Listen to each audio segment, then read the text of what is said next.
जय बाबेरी। आज हम आपको बताने वाले हैं रामदेव बाबा के 5 पर्चों के बारे में।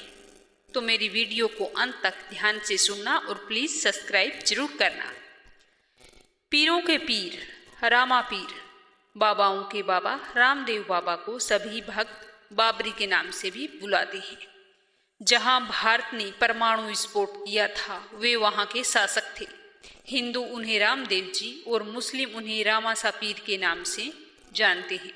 मध्यकाल में जब अरब, तुर्क और ईरान के मुस्लिम शासकों द्वारा भारत में हिंदुओं पर अत्याचार होकर के उनका धर्म परिवर्तन किया जा रहा था, तो उस काल में हिंदू मुस्लिम एकता के लिए सैकड़ों चमत्कारी संतों और सूफी साधुओं का जन्म हुआ। उन्हीं में से एक है बाबा रामासा पीर।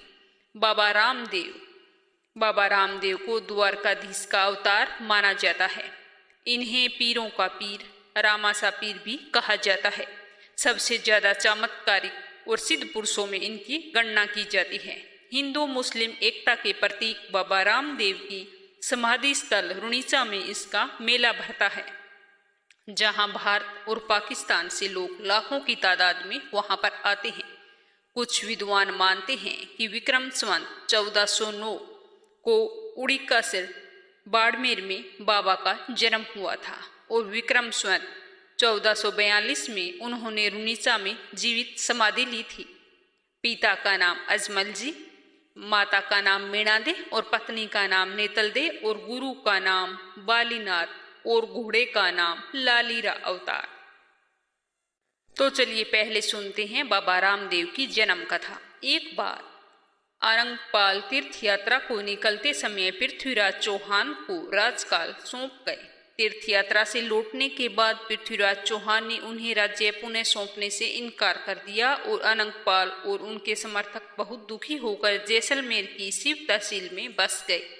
वहीं पर औरंगपाल के वंशजों में अजमल जी और मीणादी भी थे। निसंतान अजमल जी दंपति श्री कृष्ण के अन्य उपासक थे। एक बार कुछ किसान खेत में बीज बोने जा रहे थे और उन्हें अजमल जी रास्ते में मिल गए, तो किसानों ने कहा कि अब सुगन हो गया और वापस लौट गए।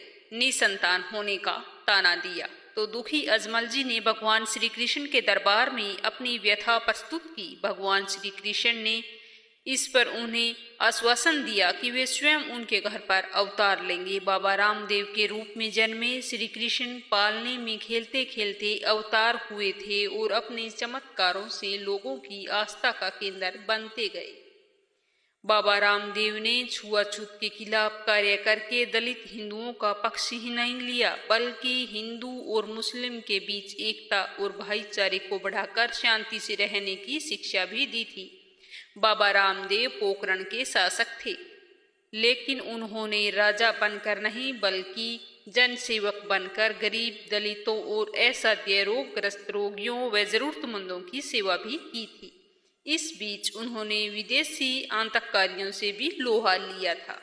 डालीबाई बाबा रामदेव जन्म से ही क्षत्रिय थे, लेकिन उन्होंने डालीबाई नामक एक दलित कन्या को अपने घर पर ले जाकर बहन बेटी की तरह रखकर पालन पोषण किया था। समाज को यह संदेश दिया कि कोई भी छोटा या बड़ा नहीं होता। बाबा रामदेव डालीबाई एक पेड़ के नीचे मिली थी। यह पेड़ मंदिर से 3 किलोमीटर दूर हाईवे के पास बताया जाता है। बाबा रामदेव ने अपने जीवन काल में लोगों की रक्षा और सेवा करने के लिए उनको कई चमत्कार दिखाए। आज भी बाबा अपनी समाधि पर साक्षात विराजमान हैं। आज भी वे अपने भक्तों को चमत्कार दिखाकर उनके होने का एहसास कराते रहते हैं। बाबा द्वारा चमत्कार दिखाने को पर्चा देना भी कहा जाता है। तो चलिए मैं आज आपको बता रही हूँ 5 पर्चों के बारे में। वैसे तो रामदेव बाबा ने अनेकों पर्चे दिए थे, तो चलिए जानते हैं रामदेव बाबा का पहला पर्चा। भैरव नाम के एक राक्षस ने पोखरण में आतंक मचा रखा था।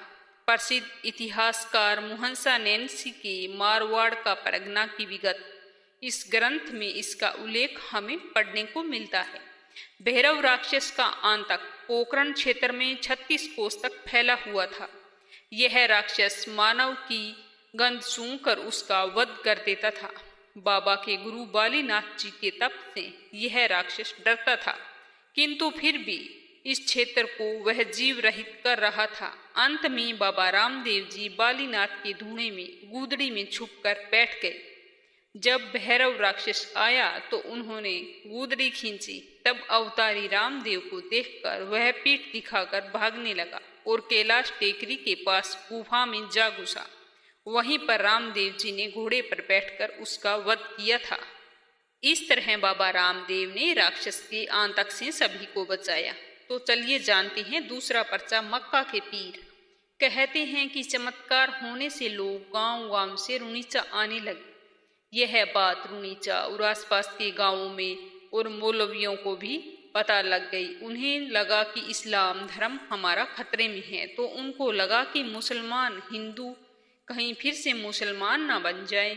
उन्होंने बाबा को नीचा दिखाने के लिए कई उपक्रम किए।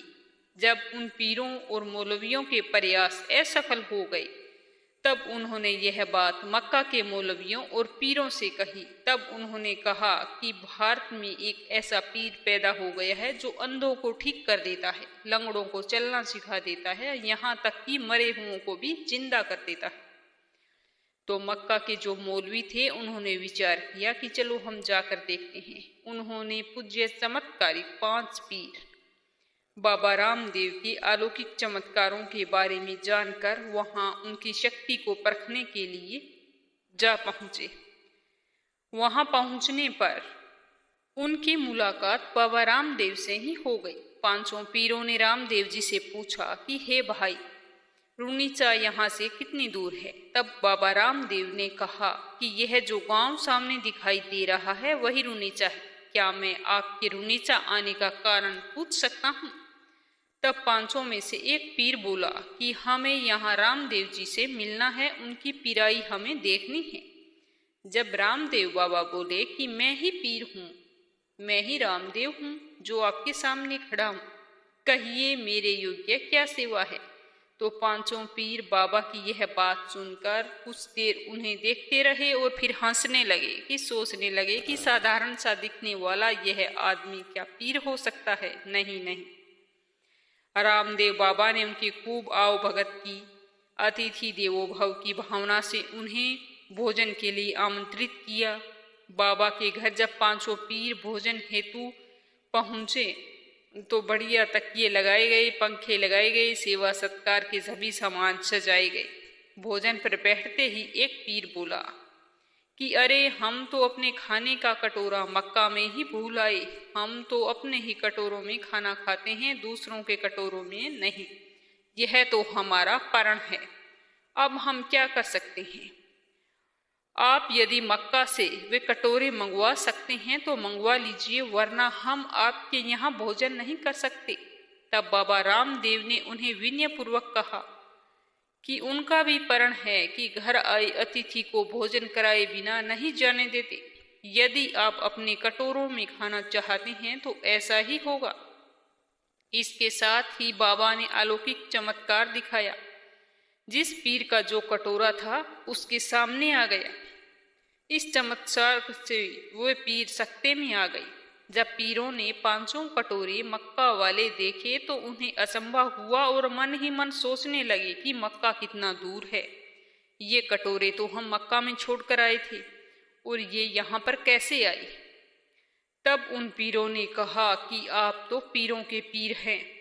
5 पीरों ने कहा कि आज से आपको दुनिया रामा पीर के नाम से पूजेगी। इस तरह पीरों ने वहां पर भोजन किया और श्री रामदेव जी पीर को पीर की पदवी मिली। बोलो रामदेव बाबा की जय हो। चलिए आगे हम जानते हैं तीसरा चमत्कार। तीसरा पर्चा रानी नेतल जी को दिया था। एक बार रानी नेतल दे ने रंग महल में रामदेव बाबा से पूछा कि हे प्रभु, आप तो सिद्ध पुरुष हैं, तो बताइए कि मेरे गर्भ में क्या है, पुत्र है या पुत्री है? इस पर रामदेव ने कहा कि तुम्हारे गर्भ में पुत्र पल रहा है और उसका नाम सादा रखना। रानी का संशय दूर करने के लिए रामदेव जी ने अपने पुत्र को आवाज दी। इस तरह अपनी माता के गर्भ से वह पुत्र बोल उठा। इस तरह उस शिशु ने अपने पिता के वचनों को सिद्ध कर दिया। साद अर्थात आवाज के अर्थ से उसका नाम सादा रखा गया। रामदेवरा से 25 किलोमीटर दूर ही उनके नाम से एक सादा गांव बसा हुआ है। चौथा चमत्कार मेवाड़ के सेठ दलाजी को दिया था। कहते हैं कि मेवाड़ के एक गांव में दलाजी नाम का एक महाजन रहता था। उसके धन संपत्ति तो बहुत थी, लेकिन उसके कोई संतान नहीं थी। किसी साधु के कहने पर रामदेव जी की वो पूजा करने लगा, तो उसने मनौती बोली कि यदि मेरे यहाँ पुत्र की प्राप्ति हो तो मैं सामर्थ्य अनुसार एक मंदिर बनवाऊंगा। इस मनौती के 9 माह पश्चात उसकी पत्नी के गर्भ से पुत्र का जन्म हुआ। वह बालक जब 5 वर्ष का हो गया तो सेठ और सेठानी उसे लेकर कुछ धन संपत्ति लेकर रुनीचा के लिए रवाना हो गए। मार्ग में एक लुटेरा भी उनके साथ हो लिया। उसने कहा कि वह भी रुनीचा के दर्शन के लिए जा रहा है। थोड़ी देर चलते रहे, रात हो गई। अवसर पाकर लुटेरे ने अपना रूप दिखाया। उसने कटार दिखाकर सेठ से ऊंट को बैठाने को कहा और सेठ की समस्त धन संपत्ति उसने हड़प ली। जाते जाते वह सेठ की गर्दन भी काट गया। रात्रि में उस निर्जन वन में एक माँ अपने बच्चे के साथ विलाप करने लगी और रामदेव जी को पुकारने लगी। अबला की पुकार सुनकर बाबा रामदेव अपने नीले घोड़े पर सवार होकर वहां पहुंचे। आते ही रामदेव जी ने उस अबला से कहा कि जो तेरे पति का सर कटा हुआ है वो धड़ से जोड़ दे। सेठानी ने ऐसा ही किया तो सर जुड़ गया और वह दलाजी जीवित हो गया। बाबा का यह चमत्कार देखकर दोनों सेठ सेठानी बाबा के चरणों में गिर पड़े। बाबा उनको सदा सुखमय जीवन का आशीर्वाद देकर अंतर्ध्यान हो गए। बस उसी स्थान पर दलाजी ने एक बाबा का भव्य मंदिर बनवाया। कहते हैं कि यह बाबा की माया थी। तो चलिए जानते हैं बाबा का 5वां पर्चा। सिरोही निवासी एक अंधे साधु को दिया था यह पर्चा।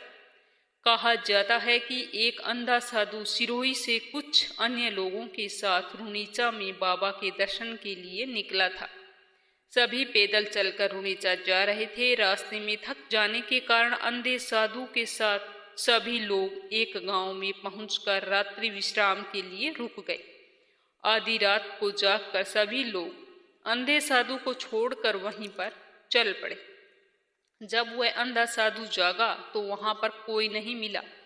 वह इधर उधर भटकने के पश्चात एक खेजड़ी के पास बैठकर रोने लगा। उसे अपने अंधेपन पर इतना दुख हुआ कि जितना उसे पहले कभी नहीं हुआ। बाबा रामदेव जी अपने भक्त के दुख से बहुत ही द्रवीभूत हो उठे और तुरंत ही उसके पास जा पहुंचे। उन्होंने उसके सिर पर हाथ रखकर उसके नेत्र खोल दिए और अपने दर्शन दिए। उस दिन के बाद वह साधु वहीं पर रहने लगा। उस खेजड़ी के पास बाबा रामदेव जी के पगलिये स्थापित करके उनकी पूजा किया करता था और कहा जाता है कि उस साधु ने वहीं पर समाधि भी ली थी। तो ये थे बाबा रामदेव के 5 पर्चे। कहा जाता है कि जो सच्चे मन से बाबा रामदेव की पूजा करता है और मनौती मांगता है तो उसकी मनोकामना अवश्य पूरी होती है। तो मेरे द्वारा दी गई जानकारी आपको कैसी लगी कमेंट बॉक्स में बताना और बाबा रामदेव की जय जरूर लिखना। आपका बहुत बहुत धन्यवाद। रामदेव बाबा आपकी समस्त मनोकामनाएं पूरी करें।